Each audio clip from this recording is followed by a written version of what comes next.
gente, tudo bem com vocês? Vocês fizeram já a avaliação de português, certo? Agora vamos para a de ciências e nós iremos fazer a revisão agora, tá bom? Então eu vou seguir o conteúdo do cronograma de vocês, tá? E vou estar revisando. O que é revisar? Explicar resumidamente, novamente, o conteúdo. E se por acaso surgir alguma dúvida de vocês, já me falem agora, né? Dúvidas, os comentários, né, que vocês têm para fazer, façam no final do vídeo quando eu desligar. Mas se for dúvida, pergunta do conteúdo, me perguntem, tá bom? Eu vou dar a oportunidade para vocês agora somente se for dúvida. Somente, tá? Beleza? Porque aí não atrapalha o vídeo. Fernanda, fecha a porta pra mim, por gentileza. Vamos lá, o primeiro conteúdo que está na agenda de vocês é transferência na agenda, no caso de vocês, né, que foi colocado para vocês, é transferência de calor. Transferência de calor é a questão de transferir o calor de uma superfície, de um corpo, de um material para o outro. Para isso é necessário ter o quê? Os bons condutores ou os maus condutores. Os bons condutores são aqueles que facilitam essa passagem de calor. Por exemplo, uma panela. Se a panela fosse um mau condutor, não teria como a gente cozinhar. Viu, Sofia? Se a panela é um bom condutor, o que acontece?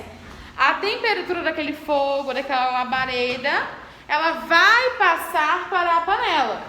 Com isso, o alimento vai ser cozinhado e assim por diante. Certo? Ok. Agora, a moeda também é um bom condutor. Se você esquentar a moeda, ela vai aquecer também, tá bom? Então, existem bons condutores, como também existem os maus condutores. Os maus condutores não permitem que o calor passe com tanta facilidade. Vocês já observaram que no cabo da panela, a maioria das vezes é de plástico? Já observaram? Ou de madeira? Algumas panelas é de madeira. Por quê? Porque aquilo dali não deixa transferir o calor. Ele é como se fosse um mau condutor. Então, por mais que a panela inteira esteja muito quente por ser um bom condutor, a madeira, o cabo dela, ela vai ser um mau condutor, porque ela não vai receber esse calor com tanta facilidade.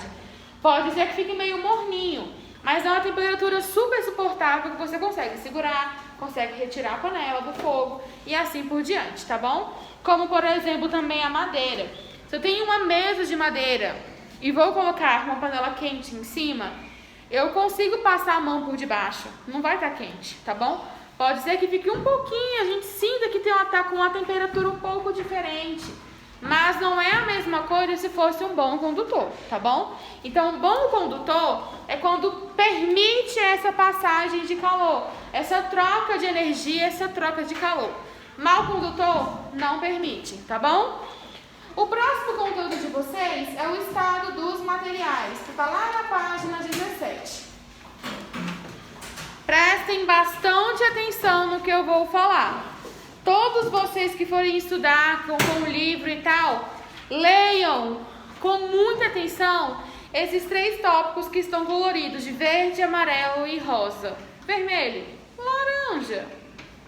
Essas 3 cores aí, tá? Leiam com muita atenção o que está escrito aí. Nós temos 3 estados. Quais são eles? Líquido, sólido e gasoso. Isso mesmo, nós temos o líquido, o sólido e o gasoso. Se eu falar diversos materiais aqui, nós vamos conseguir identificar o seu estado. Por exemplo, o quadro, qual é o estado dele? Sólido. A minha água, líquida. O vapor, o ar que está aqui dentro? Gasoso, tá bom? Então, temos esses 3 estados. O estado sólido, ele apresenta uma forma e um volume definido, ou seja, a minha garrafa é um material sólido. Ela apresenta um volume, que é o que cabe aqui dentro, e apresenta uma forma definida. Eu consigo mudar a forma dela? Não, só faço se eu destruir minha garrafa, mas ela vai deixar de ser a garrafa, tá bom? Então, o material sólido, ele vai ter o seu volume, que é o que cabe dentro dele, e vai ter a sua forma. Da mesma forma, essa caneca aqui, ela é sólida, certo? Tem a sua forma e tem o seu volume. Ele não se modifica, tá bom? Ele não vai se modificar. Então, o volume e a forma do que é sólido não se modifica, tá bom? Agora, já a água, né, que é o estado líquido, ele apresenta formas variadas e o mesmo volume, mas pode ser que modifique também o volume. Então, o volume é meio constante. A minha garrafa de água tá aqui. Mas se eu pegar essa minha água, eu posso colocar em outro recipiente com uma outra forma. Então, a água está ocupando esse espaço, essa forma na minha garrafa. Mas, se eu pegar essa quantidade de água que eu tenho aqui e jogar no outro recipiente, ela vai ter uma outra forma. Se eu pegar a minha garrafa e jogar essa água dentro de um recipiente de formato de coração, a água vai ter a sua forma de coração. Então, a forma do estado líquido, ela pode variar de diversas maneiras. A água que está no chuveiro, ela cai sobre o nosso corpo e já cai no chão de outro jeito e vai para o ralo de outro jeito e dentro do esgoto. Então, ela vai se modificando. E o volume também é constante, porque eu posso aumentar a quantidade dessa água. Ou posso diminuir quando eu dou uma golada. Rimou, né? Ou não? Sim. Acho que rimou, né? Não sei. Eu não vou falar de novo porque eu não lembro. Então, se você aí de casa quiser ver se rimou ou não, volta aí no vídeo e depois comenta pra mim. Tia, rimou mesmo. Bom, e o gasoso, ele não apresenta forma, né? Nem volume definido. Por quê? O ar, eu consigo saber a forma dele? Não. Consigo saber o volume dele? Não. Se eu pegar um balão e encher com um sopro, ele vai fazer uma forma de acordo com o balão. Se for um balão de coração, ele vai fazer a forma do balão de coração. Se eu der um sopro, vai encher um tantinho. Mas se eu der 80 mil sopros, vai explodir, entendeu? Então, o volume e a forma não é constante. Porque a gente consegue medir o volume do ar? Não. O volume de um vapor que está evaporando? A gente consegue saber a forma do ar? Não. Se eu colocar dentro de um saco plástico, eu vou saber que o formato do ar naquele momento tá num saco plástico, né? Tem uma forma redonda. Se eu encho um balão de unicórnio lindo e maravilhoso, o meu ar naquele momento, naquele instante, vai ter a forma de unicórnio lindo e maravilhoso. Mas se eu estourar, já era. Beleza? Vamos lá. Então temos os 3 estados. Um grande exemplo para identificar esses estados é o gelo, a água. Água é em que estado?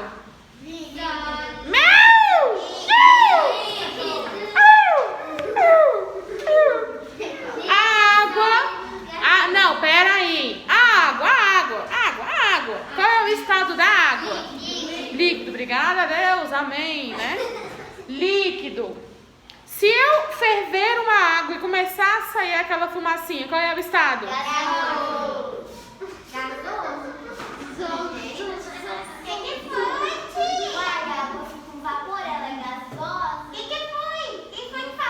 Gente, a pessoa me disse que quando a água está evaporando, está saindo sólido. Então, cuidado quando você ferver água na sua casa. É quando ferver, você não colocar a cabeça e ser arremessada por um cubo de gelo, tá bom? Porque, de acordo com a minha colega, quando sai aquele vapor, tá saindo tudo sólido, assim. Aí você tá fervendo a água, chega batendo. Gente, para. Aquele vapor, aquela fumacinha, a gente pensa que não, mas aquela fumacinha tem gotículas, tá bom? Por exemplo, observem as mães de vocês. Quando ela vai ferver uma água, vocês vão perceber que ela vai começar a borbulhar, certo? Então ela já chegou na temperatura muito elevada.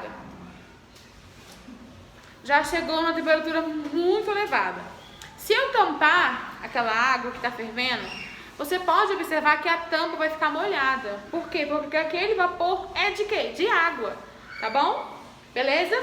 Então, tanto é que para a nuvem ser formada, a água que está líquida no solo, ela é evaporada, ela se torna um vapor que retorna para o céu, forma a nuvem que está condensada e quando ela fica muito pesada, muito cheia, ela se derrete e chove.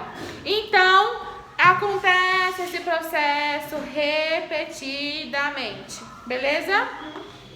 Quando, por exemplo, a gente acorda, choveu que só no dia. Aí, não deu tempo de evaporar totalmente aquela água da chuva do solo e tudo mais. O que acontece? Você vai observar que vai estar aquela neblina. Já observaram? Aquela neblina que a pessoa não chega nem meio metro na frente. Então, é porque o processo de evaporação da água para subir, né, não foi completo. Por conta da temperatura que não estava tão quente para evaporar totalmente a água, tá bom? Beleza! Então, o gelo. Qual é o estado do gelo? Tá de brincadeira já. Qual é o estado do gelo? Sólido, ele tá durinho, tá bom? Vocês podem ver que ele vai ter uma forma e um volume. Que ele vai ter aquela quantidade exata de água do cubinho e uma forma. Já vi gelo quadrado, já vi gelo de Mickey, já vi vários tipos de gelo, que vai ter a sua forma bonitinha e a sua quantidade, tá bom? Vamos lá. Na página 18, né, ele permanece falando sobre a questão dos estados dos materiais. Agora vamos para a página 25. Vamos para a página 25, que está falando sobre a separação de misturas, tá? Parou? Vamos lá. Separação de misturas. Sabemos que a mistura tem vários componentes dentro. Por exemplo, um pão. Tem várias coisas que eu faço para ter um pão. Se eu faço um feijão, eu não vou pegar só o caroço do feijão e botar lá dentro. Vão ter várias coisas. A água, que boa dentro do feijão. tia. Bom feijão. Continua. Ai, enfim, para eu fazer um arroz, eu não boto só o arroz na panela que ele vai queimar, vai torrar, vai fazer uma bagaceira, vai ficar ruim pra caramba. Então, tem o arroz, tem a água, tem a cebola, tem o tempero, tem o sal, não é verdade? Que é todo um conjunto. Eu consigo desfazer depois de pronto? Não. Então é uma transformação química. Então já a gente chega lá. Beleza, gente, a ciência é linda. É minha matéria. Vamos continuar porque a ciência é linda e isso não se discute. É. Claro, né? Vamos lá. Separação de misturas. A gente sabe que misturas são vários componentes. Mas se eu quero tirar, né, tentar separar esses componentes, somente eu consigo fazer somente, né, a separação de algumas misturas com a separação de misturas, tá? E nessa separação de misturas, nós temos quais? Catação, filtração, peneiração, evaporação, decantação. Temos essas 5 formas, né, de estar separando as misturas. Catação, primeira delas, é muito simples.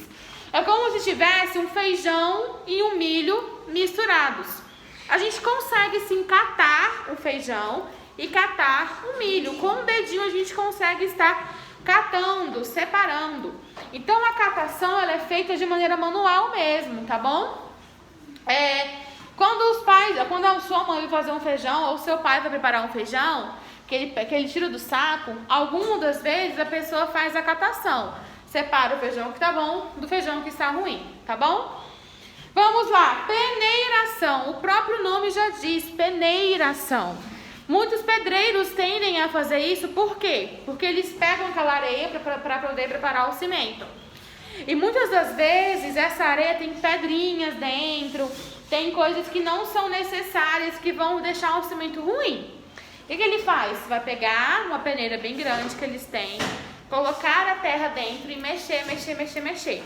A terra, que é o que ele quer, a areia, né, que é bem fininha, vai passar pela peneira. E o que vai ficar na peneira são as pedrinhas, as rochas, que ele não vai precisar, ele vai descartar. Então, a peneiração, eu utilizo o que para fazer a peneiração, gente? Peneira. Peneira. Obrigada, Senhor. Você estava de primeiro. Vamos lá. Próxima página. Temos aí a filtração. A filtração acontece muito com o café, tá? Quando nós vamos preparar o café, a gente põe tudo junto, não é verdade? O pó do café, a água, o açúcar. Vai ferver. Quando aquele café ferve, é porque já tá bom. Já pode desligar. Mas eu posso beber aquele líquido do jeito que tá ali? Você vai beber só o pó do café. Tá? Isso é fato. E né? Não é feito para beber. A gente vai utilizar o sabor daquele pó para colocar dentro da água. Por isso que tem que ferver. O que a gente faz? A gente faz a filtração. Coloca um filtro, né? Ou coloca o coador e joga aquele líquido quente que você acabou de ferver dentro daquele coador ou daquele filtro, que o pó vai ficar inteirinho dentro daquela peneira, dentro daquele filtro, dentro daquele coador, e vai passar somente o líquido do café, tá bom? Tenho certeza absoluta que todos os pais, tios, avós de vocês fazem desse jeito o café. Todos fazem assim. Tem alguns que vem os torrõezinhos prontos tipo nesse café, você só põe na água e bebe, né? Que é mais prático, mas poucas pessoas fazem isso. A maioria faz isso que eu tô falando. Ferve a água, põe o café, põe o açúcar, deixa ferver, joga dentro do coador, do filtro, para poder beber o café, tá bom? Temos a decantação. Essa decantação acontece uma maneira de separar como se fosse um sólido de um líquido, né? Por exemplo, se eu misturar terra e água, no início eu não consegui misturar. Mas para eu separar a terra da água, eu deixo aquela mistura descansando. Ou seja, pego uma vasilha, misturo. Deixo de cantinho, mas a quantidade de água tem que ser um pouco maior, né? Você vai observar que a terra, que é pesada, que é sólida, ela vai descer, ficar no fundo. E a água vai ficar em cima. Da mesma forma, o óleo e a água, eles não se misturam nem a pau, tá? Da mesma forma, é o suco de maracujá, por exemplo, principalmente o suco de maracujá, quando é da fruta mesmo, que você faz, o suco fica todinho em cima e aquela água ralinha embaixo, tá bom? Já observaram isso? Já. Isso é a decantação, quando você deixa... A decantação acontece, comentário agora não, rapidinho. A decantação acontece quando você deixa a mistura descansando, que ela vai separar os dois, tá bom? Que a gente consegue perceber as duas misturas em cada parte, tá bom? Pergunta, Bia? Pergunta ou observação? É porque toda vez que minha avó faz um suco de maracujá, ela fica ao contrário. Fica aquele negócio, coisa mais grossinha embaixo. Fica em cima. Da última vez que eu fiz, ele ficou em cima como se fosse a espuma e embaixo mais a água. Mas também pode acontecer, tanto é que a gente tem que estar misturando, né? Pra poder beber aquele suco e ele ficar bem delicioso, né? Não ficar beber só a água do suco, tá bom? Eu faço no banheiro. Tá bom. Evaporação. Evaporação é quando vai evaporar, sai o vapor. E para acontecer, Sofia, essa evaporação, é necessário que eu ferva aquela água, tá bom? Se eu preciso da evaporação, eu preciso do quê? Do vapor. Se eu preciso do vapor, eu preciso aquecer. Se eu tenho que aquecer, eu tenho que levar a grande temperatura. E para separar a água do sal, do açúcar e assim por diante, eu preciso estar fazendo essa separação, tá bom? Como? Misturo a água com sal, por exemplo. Já que eu vou estar misturando com sal e eu quero separar os dois, eu vou ter que dar uma pausa agora, né, gente?